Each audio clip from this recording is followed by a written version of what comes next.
Hello everyone and welcome back. I am Will with Ratings Game Music, and today, with the release of Lee Cronin's new The Mummy, which Brendan Fraser is not in, I don't know if you've heard, we're going to be diving into the very best of the iconic Universal Monsters movie. While it's certainly had its ups and downs over the years, this series of films has now been scaring audiences for over a century and influencing entire generations worth horror tales and filmmakers in the process. So pick up your pitchforks, light your torch, and screw your courage to the sticking place. Let's dig into the very best the Universal Monsters have to offer. Before we do, make sure to like, share, and subscribe. If you like this channel, me, or whatever the hell we're doing here, you've got to let us know and tell other people about it too to help keep the lights on, alright? Good talk. Now that that's out of the way, these are the top 5 Universal Monsters movies. Wait, there's how many of these movies? To pick 5 is insane. It's insane! We'll barely even scratch the surface. Let me run some quick calculations here. Carry the 1. Hold on 1 second. Much later. Alright, it's 23 cups of coffee and approximately 90 hours of classic gothic, atomic, and altogether robust monster movie goodness later, and I'm ready, so let's do this. Here are the top 12 Universal Monster movies of all time. Number 12, The Invisible Man, 2020. Leigh Whannell's updated take on this iconic Universal monster shed the aesthetics, vibe, and entire concept of the original film in favor of something more technologically based. Normally, that kind of drastic modernization is apt to go wrong and result in a disaster, but here, the hook pairs so well with Whannell's controlled and concentrated visual language that it just works. Upon release, it was easily the best Universal Monster movie of the prior 20 years, and still holds up quite well, thanks in large part to Elizabeth Moss's incredible performance. Full disclosure, this movie would have definitely been higher up on the list if you had asked me a few years ago, but the bad taste of Whannell's other, more recent Universal Monster movie, 2025's Wolf Man, was just so rancid that it has kind of retroactively tainted this a bit for me. Number 11, Frankenstein meets the Wolf Man, 1943. Here's an unpopular opinion straight out of the gate. I kind of love this heavily maligned little oddity. Director Roy William Neal's crossover serves as both the 5th Frankenstein movie and an immediate follow-up to the original Wolfman movie, and I think it works pretty great on both fronts. Lugosi's Frankenstein monster performance is noticeably chopped to bits here and definitely leaves a little bit to be desired, but the film focuses far more on Lon Chaney Jr.'s performance as the latter of the 2 titular monsters, and he's really great here. Beyond that, iconic cinematographer George Robinson brings some truly fantastic visual ambiance here, and though the characters may not fight until the very end, it's hard not to be won over by the gonzo insanity of it all when they do. Number 10, Dracula from 1931. Todd Browning's seminal Bela Lugosi starring Dracula has remained iconic for nearly 100 years for a damn good reason. The first in-sound Universal Monster movie, this one set the template moving forward of taking great stage adaptations, classic horror literature, and adapting them even further to the screen, and this one even preserves the stage's leading man in the form of Lugosi himself. The whole film is great, but my favorite stuff is always the first act. Everything in Transylvania and Dracula's castle is so incredibly textured and transportative. Good.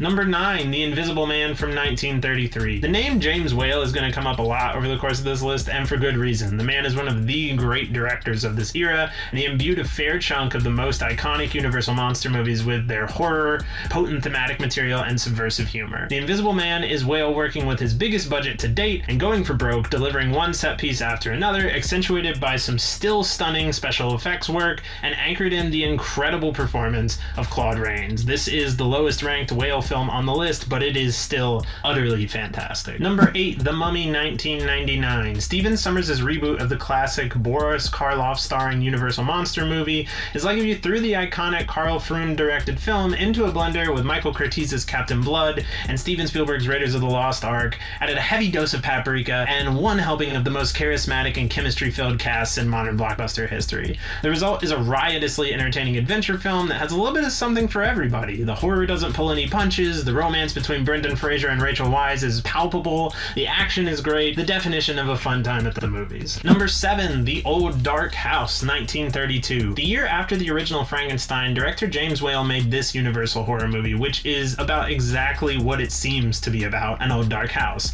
In the midst of a vicious thunderstorm, a bunch of strangers get stranded together in this titular gothic house and find out some increasingly horrifying things about the people who live there and one another. It's a mystery of sorts with plenty of great suspense and scares, an unforgettable performance from Karloff, and it's really funny. Years before other filmmakers will begin to spoof the horror films of this era, Whale was irreverently roasting the cinematic genre as he was also helping to build its very foundation. Number 6, An American Werewolf in London, 1981. Yes, let's address the werewolf in the room. John Landis sucks, and his son sucks just as much, if not more. But that does not take away from all of the incredible craft and artistry on display throughout this film. Easily the best modernization of a classic Universal monster film from the past several decades. Landis and co. took the iconic mythos of the Wolfman and brought it searing into a present tense setting. The Rick Baker effects work is still the very best werewolf transformation ever put to screen. The sense of camaraderie between David Naughton and Griffin Dunne is so authentically palpable throughout, and that London tunnel sequence is an absolute marvel of cinematic horror. Number 5, Frankenstein, 1931. James Whale's very first foray into the world of Universal monsters was with this insatiable classic. Released the same year as Dracula, Frankenstein one-ups the former in every conceivable way, no disrespect, showcasing just how poetic, horrifying, and timely these films could be. There's a reason that nearly a century later, this is still the film that every subsequent Frankenstein adaptation is measured against. Everyone in this is great, but the real MVPs are Whale's direction, Arthur Edison's cinematography, Maurice Pavar's genre-defining editing, and of course, Karloff, whose performance as the titular monster is the stuff Hollywood nightmares are motherfucking made of. Number 4, Dracula's Daughter, 1936. If you haven't seen Dracula's Daughter, you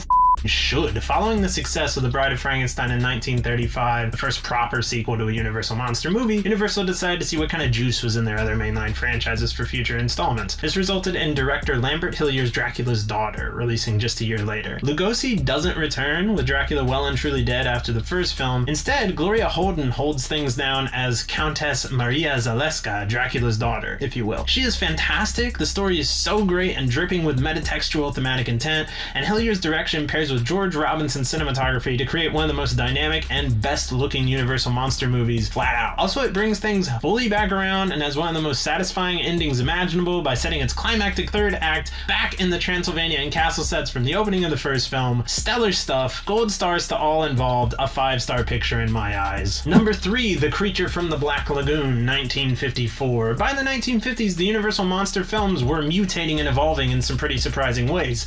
After several years of these kinds of gothic horror stories holding cultural dominance, the 50s saw new fears being introduced in the wake of real-life events such as the invention and use of the atomic bomb. This led to a new wave of atomic dread horror, with monsters often crawling out of the primordial ooze after having been affected by nuclear radiation. These resulted in some truly great films, but one of Universal's most potent efforts to seize this opportunity was Jack Arnold's The Creature from the Black Lagoon. Jack Arnold is the atomic dread horror filmmaker in my eyes, having made science fiction horror masterpieces like It Came from Outer Space, Tarantula, and The Incredible Shrinking Man, and The Creature from the Black Lagoon is among his very best. It's a stellar creature design, has all kinds of aquatic chaos, features revolutionary underwater photography, and a totally different tone and vibe from nearly all the other films on this list. Creature f***s. Number 2, Abbott and Costello Meet Frankenstein, 1948. Universal Monster series gets a lot of attention these days for being the first interconnected cinematic universe of sorts, with monsters crossing over into one another's stories and having big ensemble pictures like House of Frankenstein and House of Dracula. What's maybe not so apparent in that estimation is that those films rarely actually featured the monsters in the same scenes, instead bizarrely segmenting them to predominantly different parts of the films.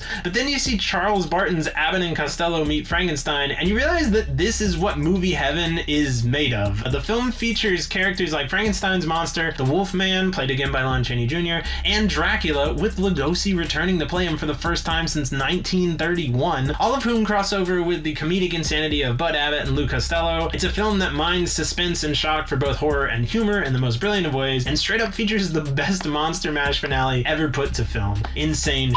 And finally, number 1 is The Bride of Frankenstein, 1935. Of course, the greatest Universal Monsters film of all time is none other than the GOAT, James Whale's own Bride of Frankenstein. Following the insane run that Whale went on throughout the early 30s of Frankenstein, Old Dark House, and Invisible Man, Bride of Frankenstein is a glorious culmination of all of his work up to this point, crystallizing his craft in unspeakably perfect way. Bride is a funnier, scarier, altogether more effective directing film. Karloff is even better, giving flat out the best performance of his career, and Franz Waxman's musical score is one of the most endearing horror orchestrations of all time. I adore The Bride of Frankenstein, and you should too. Those are the very best Universal monster films of all time. Sorry folks, it's an objective ranking. I'm in charge here, and those are the facts. Some spicy takes there for sure. The original Wolfman left off the list entirely. What are you thinking, Will? Where is Tom Cruise's The Mummy from 2017? Obviously that deserves a top spot. I know that you have all these opinions. Share them below. Comment.